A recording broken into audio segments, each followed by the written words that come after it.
Dans le monde spirituel, il existe une réalité invisible que beaucoup ignorent ou choisissent de ne pas considérer. Pourtant, elle influence directement la vie des hommes et des femmes sur cette terre. La Bible affirme clairement que nous n'avons pas à lutter contre la chair et le sang, mais contre les dominations, les autorités, les princes de ce monde de ténèbres, contre les esprits du mal dans les lieux célestes. Éphésiens 6:12. Autrement dit, derrière les difficultés visibles de notre quotidien, se cache un combat spirituel où les forces des ténèbres cherchent à oppresser, détourner et détruire l'humanité. Face à ce combat, Dieu n'a pas laissé ses enfants désarmés. Il leur a donné un feu spirituel, une puissance surnaturelle capable de consumer les œuvres du diable et de faire fuir les esprits impurs. Ce feu spirituel n'est pas un concept symbolique ou poétique, mais une réalité biblique. Dès l'Ancien Testament, le feu est présenté comme une manifestation de la présence et de la puissance de Dieu. Lorsque Moïse rencontre l'Éternel dans le désert, il voit un buisson ardent qui brûle sans se consumer, Exode 3:2, signe d'une énergie divine inépuisable. Plus tard, Élie invoque le feu du ciel sur le mont Carmel pour prouver que l'Éternel est le seul vrai Dieu, 1er Roi 18:38. Dans le Nouveau Testament, Jean-Baptiste annonce que Jésus baptisera du Saint-Esprit et de feu, Matthieu 3:11. Et le jour de la Pentecôte, des langues de feu se posent sur les apôtres, Actes 2:3, symbole de l'onction et de la puissance qui repousse les forces de l'ennemi. Le feu spirituel est donc un signe d'autorité divine, un sceau de la présence de Dieu et une arme redoutable contre le royaume des ténèbres. Il ne s'agit pas d'un feu visible avec les yeux humains, mais d'une réalité qui se manifeste dans la vie du croyant par sa prière, sa parole, son autorité spirituelle, sa sanctification et son endurance face aux épreuves. Les démons reconnaissent ce feu, car ils savent qu'il ne vient pas de la force humaine mais de la puissance du Saint-Esprit. Là où ce feu brûle, les ténèbres sont obligées de reculer. Mais il est important de comprendre que ce feu n'est pas donné pour impressionner ou pour exalter l'homme. Il est donné pour glorifier Dieu et pour accomplir sa volonté sur la terre. C'est pourquoi il doit être discerné et entretenu avec soin. Jésus lui-même a averti ses disciples: « Ne vous réjouissez pas de ce que les esprits vous sont soumis, mais réjouissez-vous de ce que vos noms sont écrits dans les cieux. » Luc 10:20. Cela signifie que la véritable victoire n'est pas seulement de voir les démons fuir, mais d'être en communion constante avec Dieu, source de ce feu spirituel. Dans notre génération, marquée par la distraction, la compromission et l'influence grandissante des ténèbres, discerner la présence de ce feu dans sa vie devient une nécessité. Beaucoup de chrétiens vivent une foi tiède, dénuée de puissance, et se contentent d'une religion de surface sans profondeur spirituelle. Pourtant, Dieu recherche des hommes et des femmes embrasés par son feu, capables de tenir ferme, de repousser l'ennemi et de briller dans un monde obscur. C'est pourquoi il est essentiel de reconnaître les signes qui témoignent que vous portez ce feu spirituel. Ces signes ne sont pas toujours spectaculaires ni visibles aux yeux du monde, mais ils sont réels et puissants dans le royaume de Dieu. Ils prouvent que vous êtes une torche vivante, un instrument entre les mains du Seigneur, et que les démons eux-mêmes perçoivent votre flamme. Dans cette vidéo, nous allons explorer ensemble 5 signes clairs qui montrent que vous portez en vous ce feu spirituel qui brûle les démons. Chaque signe sera expliqué à la lumière des Écritures, accompagné d'exemples concrets et d'applications pratiques pour votre vie quotidienne. Mon objectif est simple: vous aider à comprendre, discerner et renforcer le feu de Dieu dans votre vie, afin que rien ne puisse éteindre cette flamme. Car là où le feu spirituel brûle, aucune œuvre du diable ne peut résister. Préparez-vous donc à plonger dans une révélation spirituelle profonde. Nous allons entrer dans le premier signe, qui est le cœur même de toute vie chrétienne embrasée. Une vie de prière qui libère la puissance de Dieu, signe numéro 1. Une vie de prière qui libère la puissance. Le premier signe indiscutable que vous portez un feu spirituel qui brûle les démons, c'est une vie de prière véritable, profonde et constante. La prière n'est pas une simple activité religieuse ou un rituel mécanique, mais une arme redoutable qui fait descendre la puissance de Dieu et repousse les forces des ténèbres. Dans le monde spirituel, chaque prière fervente est comme une flamme qui s'élève, illuminant l'atmosphère et chassant les esprits de confusion, de peur ou d'oppression. La Bible souligne avec force l'efficacité d'une prière ardente. La prière fervente du juste a une grande efficacité. Jacques 5,16. Le terme fervente renvoie à une intensité, une chaleur, une passion qui n'est pas tiède. Ce n'est pas une prière faite à la hâte, avec indifférence, mais une intercession qui brûle dans le cœur. Une telle prière est alimentée par le feu du Saint-Esprit et devient une flamme qui consume les plans de l'ennemi. Dans les Actes des Apôtres, nous voyons cette puissance se manifester. Quand ils eurent prié, le lieu où ils étaient assemblés trembla. Ils furent tous remplis du Saint-Esprit, et ils annonçaient la parole de Dieu avec assurance. Actes 4, 30 et 1. Cette scène montre qu'une prière collective et fervente libère une énergie spirituelle si intense qu'elle secoue l'environnement physique et spirituel. Ce n'est pas une exagération, mais une démonstration biblique de ce que produit la prière embrasée par le feu divin. L'histoire de l'Église est remplie de témoignages confirmant cette réalité. Dans des régions où les ténèbres spirituelles dominent, il a souvent suffi de quelques hommes et femmes de prière pour que les atmosphères changent. Des pasteurs témoignent qu'en entrant dans des maisons tourmentées par la sorcellerie ou des esprits impurs, une prière sincère et pleine d'autorité a suffi à ramener la paix et à libérer les captifs. La prière est une lumière que les démons ne supportent pas. Elle expose leurs œuvres et les oblige à se retirer. De manière pratique, une personne embrasée par le feu de la prière n'a pas besoin de parler beaucoup pour que l'atmosphère change. Parfois, sa seule présence, portée par une communion constante avec Dieu, impose un poids spirituel qui dérange les esprits impurs. Ceux-ci sentent le feu invisible qui brûle en elles. C'est pourquoi certains chrétiens remplis de feu témoignent que lorsqu'ils entrent dans une pièce, les gens commencent à se sentir agités, mal à l'aise ou même irrités sans comprendre pourquoi. Ce n'est pas la personne en elle-même, mais le feu de Dieu en elle qui expose les ténèbres.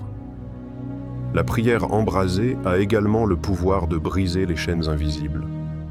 Elle libère la puissance de Dieu non seulement pour celui qui prie, mais aussi pour les autres. Quand une mère prie avec ferveur pour son enfant, elle invoque un feu protecteur qui repousse les attaques de l'ennemi. Quand un intercesseur prie pour son Église ou sa nation, il devient comme une sentinelle en feu qui garde les portes spirituelles. La prière transforme l'atmosphère, non seulement dans les lieux physiques, mais aussi dans les sphères spirituelles, là où se prennent les décisions invisibles qui affectent la vie sur terre. Voilà pourquoi un chrétien sans vie de prière est une cible facile pour l'ennemi. Mais un chrétien qui prie avec feu est une véritable menace pour le royaume des ténèbres. Les démons savent reconnaître ceux qui prient avec intensité et ceux qui ne le font pas. Dans Actes 19:15, les esprits mauvais disent à certains exorcistes « Je connais Jésus et je sais qui est Paul. Mais vous, qui êtes-vous » Ce passage nous montre que dans le monde spirituel, ceux qui portent en le feu de la prière sont connus et redoutés. En résumé, la prière est le premier signe tangible que le feu spirituel brûle en vous. Ce feu n'est pas visible à l'œil nu, mais il se manifeste par une communion intime avec Dieu, une autorité dans les paroles et une atmosphère qui change partout où vous allez. Si votre vie de prière est vivante, constante et fervente, alors vous portez un feu que les démons ne peuvent supporter. C'est ce feu qui vous garde, vous fortifie et vous établit comme un véritable instrument de Dieu. Signe numéro 2. Une autorité spirituelle qui dérange les ténèbres. Un autre signe incontestable que vous portez un feu spirituel qui brûle les démons est l'autorité spirituelle qui se manifeste dans votre vie. Là où il y a le feu de Dieu, il y a également l'autorité qui accompagne ce feu. Cette autorité n'est pas une question de titre, de position religieuse ou de réputation auprès des hommes, mais une marque du Saint-Esprit dans la vie d'un croyant. Elle ne s'impose pas par des discours vides, mais se reconnaît par la réaction des ténèbres elles-mêmes. Elles sont dérangées, agitées et contraintes de se soumettre. Jésus-Christ est le plus grand modèle de cette autorité spirituelle. Dans l'évangile de Marc, nous voyons un épisode frappant. Il se trouva dans leur synagogue un homme qui avait un esprit impur et qui s'écria : « Que nous veux-tu, Jésus de Nazareth ? Es-tu venu pour nous perdre ? Je sais qui tu es, le Saint de Dieu. » Jésus le menaça, disant : « Tais-toi et sors de cet homme. » Et l'esprit impur sortit de lui, en l'agitant violemment et en poussant un grand cri. Marc 1:23-27. Ici, nous constatons que la simple présence de Jésus a suffi à révéler le démon caché dans cet homme. Et une seule parole d'autorité a chassé l'esprit impur, sans longue discussion ni rituel compliqué. L'autorité spirituelle du feu de Dieu est directe, claire et efficace. Cette autorité ne s'est pas limitée à Jésus seul. Les apôtres l'ont manifestée après avoir reçu le Saint-Esprit à la Pentecôte. Pierre, par exemple, dit à un paralytique : « Jésus-Christ te guérit, lève-toi et arrange ton lit. » Acte 9, 34. Immédiatement, l'homme fut guéri. Paul, de son côté, chassa un esprit de divination d'une servante à Philippe en disant simplement : « Je t'ordonne, au nom de Jésus-Christ, de sortir d'elle. » Acte 16, verset 18. L'esprit sortit à l'instant même. Ces exemples montrent que le feu spirituel produit une autorité qui ne peut être imitée par la chair ou par des paroles humaines vaines. Il est important de noter que cette autorité dérange les ténèbres. Là où un chrétien porteur du feu de Dieu se lève, les forces occultes se sentent menacées. Elles savent qu'elles ne peuvent pas résister à une personne remplie du Saint-Esprit. C'est pourquoi certains témoignent que, lorsqu'ils entrent dans un lieu chargé de pratiques occultes ou de sorcellerie, une agitation se produit. Les esprits savent reconnaître le feu qui brûle en eux et, souvent, ils réagissent par la panique, la colère ou l'opposition. Ce n'est pas l'homme qui est craint, mais l'autorité divine qu'il porte. Alors, comment manifester aujourd'hui cette autorité spirituelle ? La clé réside dans l'intimité avec Dieu et l'obéissance à sa parole. L'autorité spirituelle n'est pas automatique. Elle découle de la communion avec le Saint-Esprit. Plus vous vous approchez de Dieu, plus son feu se répand en vous et plus les ténèbres reconnaissent cette autorité. Jésus lui-même priait et jeûnait régulièrement, vivant dans une parfaite obéissance au Père. De même, un chrétien qui marche dans la sanctification, qui nourrit sa foi par la lecture et la méditation de la parole, et qui persévère dans la prière, développera une autorité que rien ne peut imiter. Il faut également comprendre que l'autorité spirituelle ne se manifeste pas seulement lors des délivrances spectaculaires. Elle s'exprime dans les petites choses du quotidien. Lorsqu'une parole de foi brise une atmosphère de peur, lorsqu'une simple prière apporte la paix dans une maison troublée, ou lorsqu'une décision ferme empêche l'ennemi de semer la division. Cette autorité se voit dans la manière dont vous parlez, agissez et tenez ferme face aux épreuves. En résumé, si vous portez une autorité spirituelle qui dérange les ténèbres, c'est un signe évident que le feu de Dieu brûle en vous. Ce feu vous distingue, il vous protège et il vous rend redoutable aux yeux du royaume des ténèbres.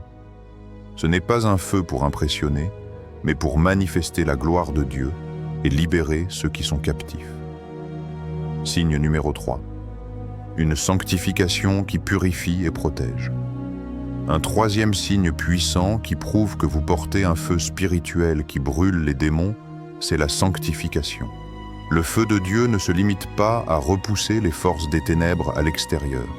Il agit d'abord à l'intérieur du croyant, en brûlant le péché, en purifiant le cœur et en protégeant l'âme contre les attaques invisibles. Là où il y a sanctification, le feu de Dieu garde vivant un environnement intérieur dans lequel les démons ne peuvent pas trouver de place. La Bible compare souvent le péché à une souillure, une impureté qui attire les ténèbres. Mais le feu de Dieu agit comme une flamme purificatrice. Dans Malachie 3, 2-3, Dieu est présenté comme un feu purificateur et un savon de blanchisseur, capable d'épurer les fils de Lévi pour qu'ils présentent à l'Éternel des offrandes justes. Cette image montre que le feu spirituel n'est pas seulement une arme contre l'extérieur, mais un outil de transformation intérieure. Une vie sanctifiée est comme une maison nettoyée et remplie de lumière. Aucune obscurité ne peut y subsister. L'importance de la pureté et de la repentance ne peut être sous-estimée. Sans sanctification, le feu s'éteint peu à peu. Beaucoup de croyants veulent manifester la puissance et l'autorité, mais négligent la pureté intérieure. Pourtant, Jésus a dit « Heureux ceux qui ont le cœur pur, car ils verront Dieu » Matthieu 5,8. La pureté ouvre la porte à une communion intime avec le Seigneur. Et cette communion est la véritable source du feu spirituel.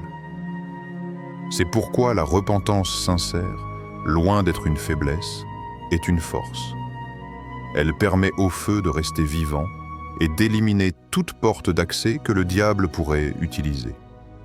Jésus illustre cette vérité dans la parabole des 10 vierges. Matthieu 25, 1-13. 5 d'entre elles étaient sages et avaient de l'huile en réserve, tandis que les 5 autres étaient folles et se sont retrouvées sans lumière au moment crucial. L'huile représente la sanctification, la préparation intérieure, la vie pure et consacrée. Sans cette préparation, la flamme s'éteint. Les vierges folles avaient une apparence religieuse. Elles attendaient l'époux comme les autres, mais elles n'avaient pas l'essentiel. Une vie intérieure purifiée et entretenue. Cela montre que la sanctification n'est pas une option mais une condition pour garder le feu vivant et prêt à repousser les ténèbres. Dans la vie chrétienne quotidienne, la sanctification a un impact concret. Elle se manifeste par des choix simples mais déterminants. Refuser le compromis, rejeter les habitudes qui attristent le Saint-Esprit, marcher dans l'intégrité même quand personne ne regarde. Un chrétien sanctifié n'est pas parfait, mais il est conscient que chaque décision peut soit alimenter le feu, soit l'éteindre. Sa manière de parler, ses pensées, ses relations et même ses attitudes sont alignées sur la volonté de Dieu. Ce style de vie crée une protection invisible, un mur de feu autour de lui.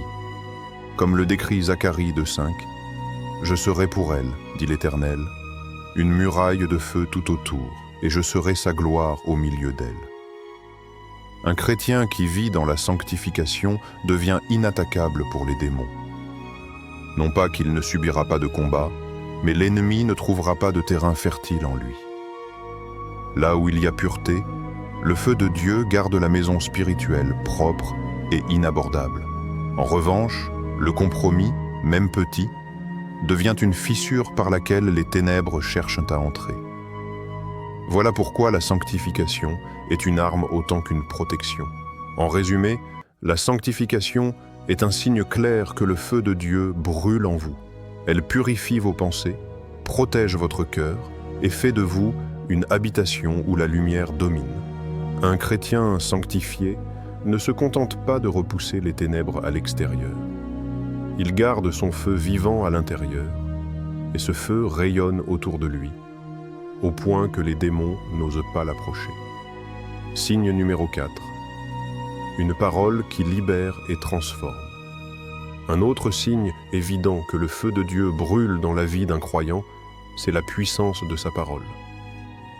Quand le feu de l'esprit est présent, les mots cessent d'être de simples sons. Ils deviennent des flèches spirituelles, des marteaux qui brisent les résistances, des flammes qui consument les mensonges. La parole d'un chrétien rempli du feu divin libère les captifs, renverse les forteresses de l'ennemi et transforme les cœurs. La Bible elle-même associe souvent la parole de Dieu au feu. Dans Jérémie 23-29, l'Éternel déclare « Ma parole n'est-elle pas comme un feu, dit l'Éternel, et comme un marteau qui brise le roc ?» Cette comparaison illustre deux dimensions de la parole. Elle éclaire et réchauffe comme le feu, mais elle frappe et détruit comme un marteau. Autrement dit, une bouche enflammée par Dieu ne laisse jamais les choses inchangées. Soit elle apporte la conviction et la repentance, soit elle expose et brûle le péché. Nous voyons cette puissance de la parole dans Acte 2, lors de la Pentecôte. Quand les langues de feu sont descendues sur les apôtres, leurs paroles ont pris une dimension surnaturelle. Pierre, qui avait autrefois renié Jésus par peur, se lève et prêche avec une telle autorité que 3000 personnes se convertissent en un seul jour. Qu'est-ce qui a fait la différence? Le feu dans sa bouche. Ses paroles n'étaient plus simplement des discours religieux, mais des flammes qui pénétraient les cœurs et brisaient les chaînes invisibles. C'est cela, la marque du feu dans la parole. Elle transperce et change des vies. Une personne peut avoir une grande éloquence, une belle rhétorique, mais sans le feu, ses paroles restent sans effet spirituel. Le feu, lui, donne une puissance invisible qui agit au-delà des oreilles et atteint directement l'âme. Beaucoup de témoignages montrent des hommes et des femmes de Dieu qui, en déclarant simplement une vérité biblique, ont vu des personnes pleurer, tomber à genoux, être délivrées ou transformées. Ce n'était pas la force des mots, mais la flamme derrière eux. Prenons quelques exemples de déclarations remplies de feu. Quand Jésus dit à Lazare « Sors », Jean 11, 43, ce n'était pas une simple parole humaine. C'était une parole de feu qui a pénétré le royaume de la mort, brisé ses chaînes et ramené un homme à la vie. Quand Paul dit à l'esprit de Python dans Actes 16, 18, « Je t'ordonne, au nom de Jésus-Christ, de sortir d'elle », ce fut une parole de feu. L'esprit est parti immédiatement. De même, quand un croyant rempli du Saint-Esprit proclame « Au nom de Jésus, sois libre », les ténèbres reculent, non à cause de l'éloquence, mais parce que le feu est dans la parole. Dans la vie chrétienne quotidienne, cette dimension se manifeste aussi. Un père ou une mère peut déclarer des bénédictions sur ses enfants avec un feu qui les marque pour toute leur vie. Un croyant peut prier pour son collègue ou son voisin. Et ces paroles, bien que simples, deviennent des semences de transformation parce qu'elles portent la chaleur du feu divin. À l'inverse, une bouche sans feu peut multiplier les discours religieux sans jamais produire de fruits. Il est donc vital pour chaque chrétien de garder sa parole alimentée par le feu de Dieu. Cela se cultive par la méditation de la parole, la prière et une vie de consécration. Plus le feu brûle à l'intérieur, plus les mots qui sortent deviennent des armes spirituelles. Zacharie 12,6 dit « En ce jour-là, je ferai des chefs de Juda comme un brasier allumé parmi du bois, comme une torche enflammée parmi des gerbes. » Ainsi, chaque parole d'un chrétien enflammé devient une étincelle qui embrase l'environnement autour de lui. En résumé, une parole remplie du feu de Dieu libère, délivre, guérit et transforme. C'est le signe que le feu divin habite réellement en vous. Vos mots ne se limitent pas à informer, ils transforment. Ils ne se contentent pas d'enseigner, ils libèrent. Voilà pourquoi les démons craignent la bouche d'un croyant enflammé.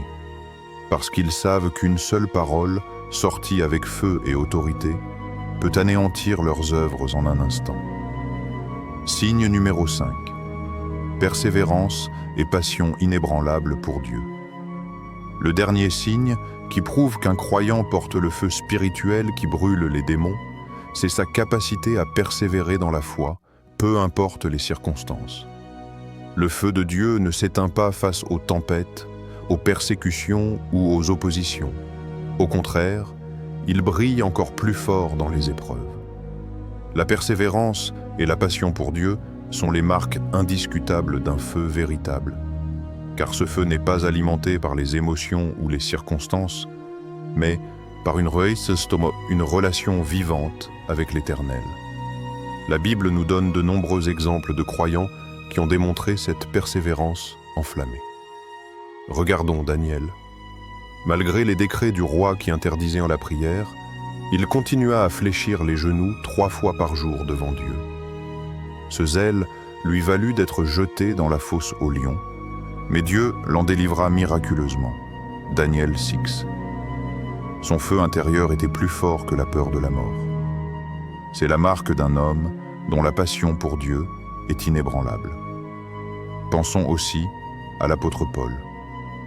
Il a été battu, emprisonné, rejeté, naufragé, mais rien ne pouvait éteindre sa flamme.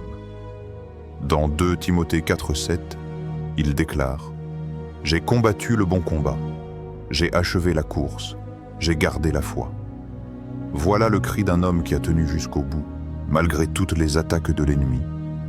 Le feu spirituel dans sa vie l'a maintenu debout, et même en prison, il écrivait encore des lettres pleines de feu qui continuent aujourd'hui d'inspirer et de libérer des générations entières.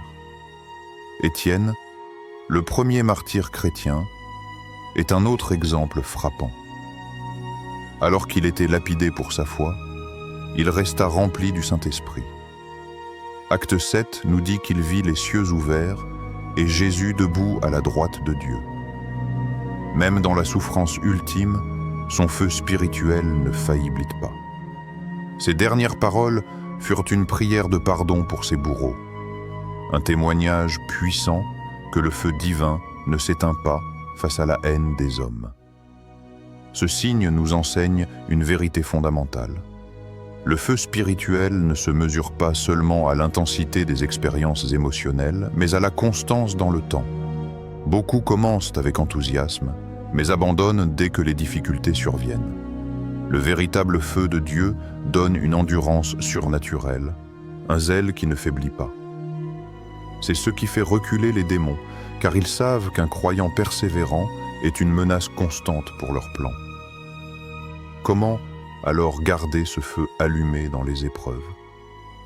Premièrement, en nourrissant chaque jour sa relation avec Dieu par la prière et la méditation de la parole. Deuxièmement, en restant connecté à une communauté de foi qui encourage et fortifie. Troisièmement, en refusant le compromis avec le péché, car rien n'éteint plus vite le feu que la désobéissance volontaire.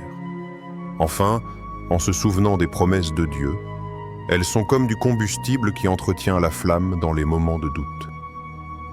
Paul exhorte en 1 Thessaloniciens 5,19 « N'éteignez pas l'esprit ». Cela signifie que le feu peut être entretenu ou négligé. Un chrétien qui garde sa passion vivante devient inébranlable. Peu importe les attaques, les déceptions ou les souffrances, il garde ses yeux fixés sur Jésus et avance avec foi. En conclusion, la persévérance et la passion inébranlable pour Dieu sont le sceau du feu spirituel. Un feu qui s'éteint dans l'épreuve n'était qu'une étincelle émotionnelle.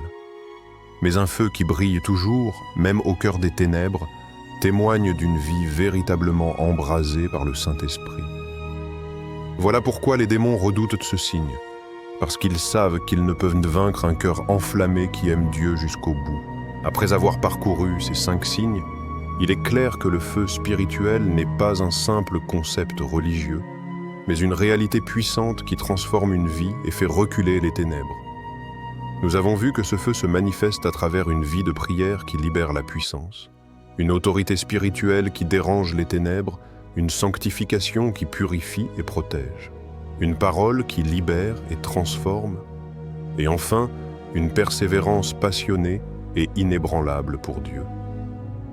Ces 5 signes ne sont pas facultatifs. Ils sont les marqueurs d'une vie embrasée par le Saint-Esprit, une vie que les démons ne peuvent ignorer. Le feu spirituel est le sceau de ceux qui appartiennent véritablement au Christ. Sans lui, nous restons vulnérables, exposés aux attaques de l'ennemi. Mais avec lui, nous devenons des torches vivantes qui éclairent l'obscurité et brûlent tout ce qui vient des ténèbres. C'est pourquoi il est crucial de ne pas se contenter d'une foi tiède ou d'une pratique religieuse superficielle. Jésus a dit dans Apocalypse 3,16 « Parce que tu es tiède et que tu n'es ni froid ni bouillant, je te vomirai de ma bouche. » Le Seigneur cherche des hommes et des femmes bouillants, enflammés, passionnés pour lui. Aujourd'hui, cet enseignement est un appel personnel.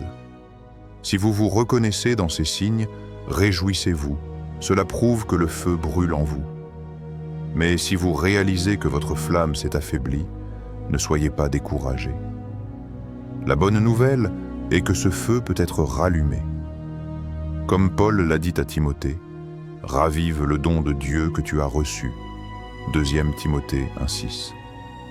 Le feu de l'Esprit n'est pas un événement ponctuel, mais une réalité qui doit être entretenue jour après jour.